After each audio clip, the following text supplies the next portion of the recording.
There comes a moment in life when you stop negotiating with your potential. A moment where comfort is no longer comforting. A moment when you realize that the life you desire isn't hiding behind motivation. It's buried beneath discipline. This is not a 30-day detox. This is a 30-day decision. This is a 30-day decision. To rise at 5 a.m. while the world sleeps. To eat only once, not because you must, but because you choose control. To take cold showers, not for the body, but for the mind. Because transformation doesn't happen in heated comfort. It happens in ice, in hunger, in silence. If you can commit to the grind, just 30 days, you will meet the version of yourself you've been avoiding. The one who is not afraid of discomfort, who walks into the storm barefoot, who doesn't chase greatness, but embodies it. Let's begin. There is something sacred about choosing to want less, not because you have to, but because you finally understand how much you already carry within. Hunger becomes your teacher, not your enemy, and discipline becomes your nourishment, feeding your purpose, sharpen your focus, strengthening the muscle of your mind. In a world that urges you to consume, strength becomes a form of rebellion, and in that rebellion, you find freedom. Freedom? There is something almost holy about 5 a.m., a silence that speaks louder than noise, a stillness that feels like the universe pausing just for you. While the rest of the world is tangled in dreams, you are rising, not just from your bed, but from your limitations. Waking at 5 a.m. is not about chasing a trend.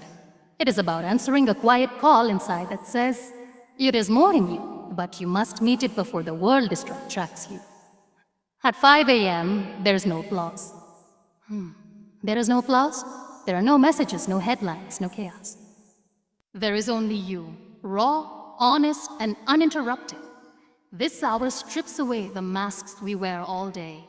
It forces you to sit face to face with your intentions.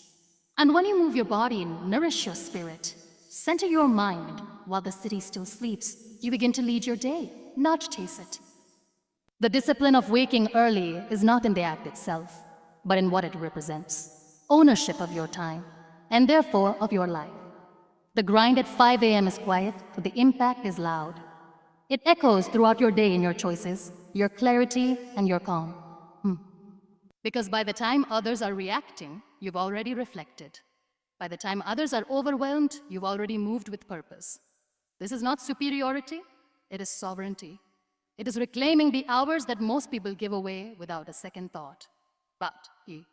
And in that choice, you begin to feel not just productive, but powerful. You see, waking up early is less about the time on the clock and more about the posture of your soul. It's saying, I will not sleep through my own becoming. It's resisting the inertia of comfort and choosing the momentum of intention. In the quiet dark before the sun rises, you become your own light. You sharpen your sword, not to fight the world, but to face the day with strength, grace, and presence. And that kind of preparation, that's what separates the watchers from the warriors, that there is a moment just before the cold water touches your skin, when your mind screams, not today. It pleads for warmth, for delay, for comfort. And yet, you step forward. Not because you love the cold, but because you are learning to love your ability to face what is uncomfortable. But the cold is not the enemy. The fear before it is. And every time you walk into it willingly, you silence that fear a little more. That's silence. That's not weakness. That's power. Cold showers are not just a shock to the body. They are a message to the mind. I am in control now. You are not running from what feels hard. You are no longer letting ease dictate your choices. You are retraining the nervous system, not to be numb, but to be resilient. Not to be resilient. You are teaching yourself to respond, not react. The cold becomes your training ground, not for your skin, but for your spirit. Each shiver is a sign that you're alive, and more importantly, that you are awake. In a world that celebrates indulgence and ease, choosing a cold shower is a radical act of self-respect. It's choosing strength over softness, presence over passivity. And in those seconds where your breath catches and your body resists, you discover that pain is not the opposite of peace. It is the path to it. Because in enduring something you didn't want, you uncover something you deeply needed, proof that you can handle more than you thought. You come out of the cold not just cleansed, but refined, not just refreshed, but realigned. Because the strength you find there doesn't leave with the steam, it stays in your decisions, your focus, your discipline. It lingers in how you carry yourself through the day. You don't need the world to validate you when you've already faced something that tried to shake you and didn't. That's what cold showers give you. Not just toughness, but trust in your own strength. Change doesn't arrive with fanfare. It comes quietly in the choice to show up one more time when no one is watching. Every day you rise early, every moment you choose discomfort, every time you honor your commitment instead of your craving, you chip away at the version of you that once believed this is just who I am. Growth is not about becoming someone new. It's about releasing the weight of who you no longer wish to be. Identity is not permanent. It is a habit, a pattern, a story we rehearse until we forget it was once a choice. But when you decide to grind, to commit to the cold, the hunger, the silence, you begin to tell a different story. The lazy one, he starts to fade. The undisciplined one, she grows quieter. The scattered, distracted, inconsistent self, slowly dissolving in the wake of your new routine. You don't change in one day.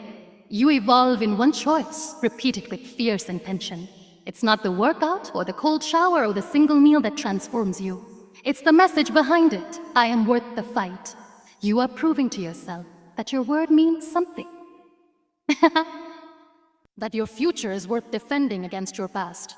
You no longer identify with the person who quits when it gets hard. Because every day you show up, that version of you becomes a little less real. You're not fighting weakness, you're burying an outdated self. The grind becomes a quiet ceremony of rebirth.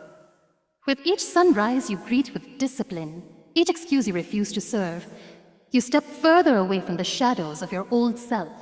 And though the mirror may not change overnight, your spirit already has.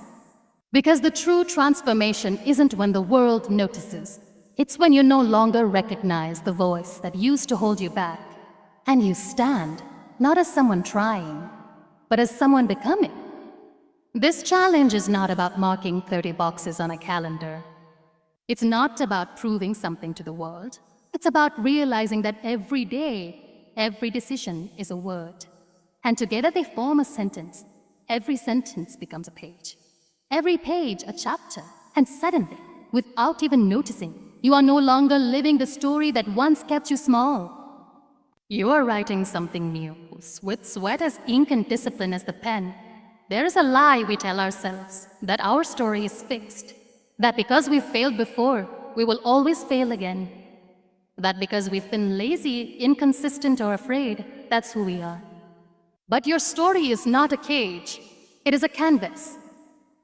The version of you that gave up, that was one chapter. It was never the ending. And the beauty of these 30 days is that they're not about perfection. They're about authorship. You're not just following rules, you are reclaiming your voice. Each time you wake up early, each time you say no to ease and yes to effort, you shift the narrative from I can't to I am. You no longer see discipline as punishment. You see it as liberation. You are no longer waiting for someone to rescue you. Go on. You are rescuing yourself. Line by line, day by day. Even the days you stumble, especially those days, become part of your evolution. Because it's not about flawlessness. It's about the courage to turn the page. And when you begin to feel that shift, not in your body, but in your identity, something profound happens. You stop needing to explain yourself to anyone. Because you no longer feel trapped in a version of yourself that you never meant to become. You are not repeating days. You are building momentum. You are stacking proof that change is possible, not through grand declarations, but through quiet, relentless commitment to becoming the author of your life again. There are no fireworks in the grind, no applause, no spotlight, only you and the quiet sound of your own breath, steady and determined. The grind isn't beautiful. It doesn't ask to be admired. It asks to be respected. It's waking up when no one will notice. It's doing the hard thing when no one is watching. When no one is watching. And it is in that sacred, unnoticed space that the real transformation begins. Not loud, not proud, but wholly in its stillness. We live in a world obsessed with outcomes, with before and after pictures, with likes, with praise. But the grind doesn't offer quick rewards, it offers depth. It invites you to build something no one can take away. Your resilience, your character, your commitment. Each drop of sweat, each cold morning, each skipped comfort. These are offerings, small and silent, laid at the altar of the person you are becoming. You don't just train your body, you consecrate your will. There will be days when nothing seems to change. No weight lost, no progress seen. And yet, something inside you begins to shift. Your patience, your strength, your stillness. That's the part no one captures in photos. The part no one posts online. But that's the part that matters most. Because the grind is not performance. It is practice. A sacred ritual of rising, again and again. Not to impress, but to evolve. And when you begin to honor the grind as sacred, not painful, but purposeful, everything changes. You stop searching for motivation and start moving from meaning. You realize you are not just building habits, you are building a relationship with yourself. One grounded in trust, consistency, and truth. And it is there, in the ordinary repetition of extraordinary effort, that something divine takes root. The grind is not glamorous, but it is the ground where greatness grows. And so, if today you feel tired, if the discipline feels heavy, if the grind feels thankless, remember this. You are not doing this to impress the world. You are doing this to meet the version of yourself you've always dreamed of becoming. That version is not found in comfort, not in approval, but in effort, in endurance, in silence. These 30 days are not a test of strength. They are a return to your truth.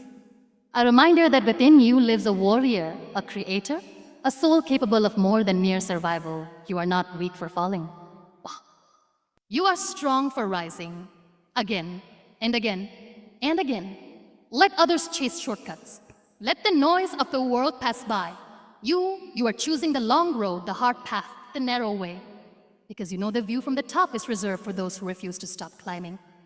And when these 30 days end, it won't be the weight you lost, or the schedule you mastered, or even the habits you built that matter most. It will be the quiet knowing in your heart, I showed up. I stayed. I became. And that is your greatest victory.